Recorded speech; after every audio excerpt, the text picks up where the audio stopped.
ایک شخص ہے وہ تجارت کے لیے گیا کہیں پہ، واپس آ رہا تھا، راستے میں ایک قبرستان کے کنارے اسے ایک سرائے میں رات آ گئی، تھوڑی دیر سویا، پھر عالم خواب میں دیکھا یا ویسے اٹھا اور اس کو نظارہ ہوا کچھ لوگ قبروں سے نکلے ہوئے ہیں، قبرستان میں پھر رہے ہیں، کفن پہنے ہوئے ہیں۔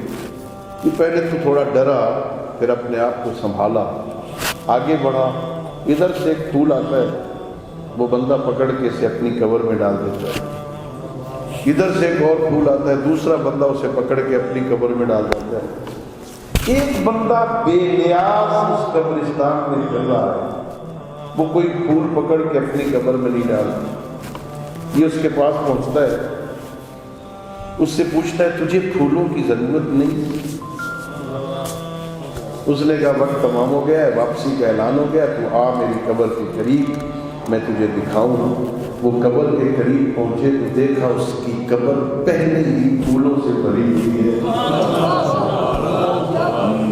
اس نے کہا کیا وجہ ہے، یہ تیری قبر کیوں پھولوں سے بھری ہوئی ہے، کیا کیا ہے تم نے؟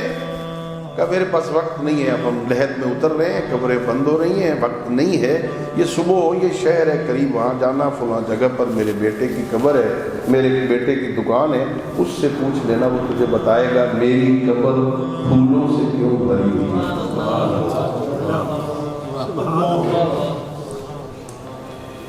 وہ مسافر پھر اپنی سرائے میں آ گیا، کچھ دیر آرام کیا ہوگا، صبح کی نماز سے، تعقیبات سے، تلاوت قرآن سے فارغ ہوا، اس بستی میں گیا جہاں اس نے بتایا تھا، اس چوک میں پہنچا، ایک نوجوان بیٹھا دکانداری کر رہا ہے، اس سے پوچھتا ہے آپ کے بابا جان کا انتقال ہو گیا، قبر کہاں ہے؟ کہا اس قبرستان میں۔ کس جگہ پر؟ اس نے نشاندہی کی، فلاں جگہ پر، سمجھ آ گئی کہ وہی قبر ہے۔ کہا بتاؤ آپ کے بابا کرتے کیا تھے؟ کہا بابا کاروبار، دکانداری کرتے تھے، یہی کاروبار۔ کہ زندگی میں کون سی نیکی کی ہے انہوں نے، وہ خاص نیکی؟ اس نے کہا بتا تو سی، کیوں پوچھ رہا ہے تو؟ کہ نہیں مجھے بتاؤ پھر بتا۔ کہ میرے بابا نے ایک نیکی یہ کی ہے کہ یہ مدرسہ جو صاحب ہے نا، یہ مدرسہ وہ بنوا کے گئے، جہاں بچے قرآن پڑھتے ہیں، جہاں بچے حدیث پڑھتے ہیں، جہاں دین کے سبق پڑھتے ہیں، یہ صاحب مدرسہ، یہ میرے بابا نے بنوایا تھا۔ اچھا اس وجہ سے کیا کہیں میں نے یہ منظر دیکھا کہ میرے بابا کی قبر پھولوں سے بھری ہوئی ہے، کسی کو کہہ رہا میں محتاج نہیں ہوں، میں اتنا کر کے آیا ہوں، کوئی بھیجے نہ بھیجے، میری قبر پھولوں سے بھری ہوئی ہے۔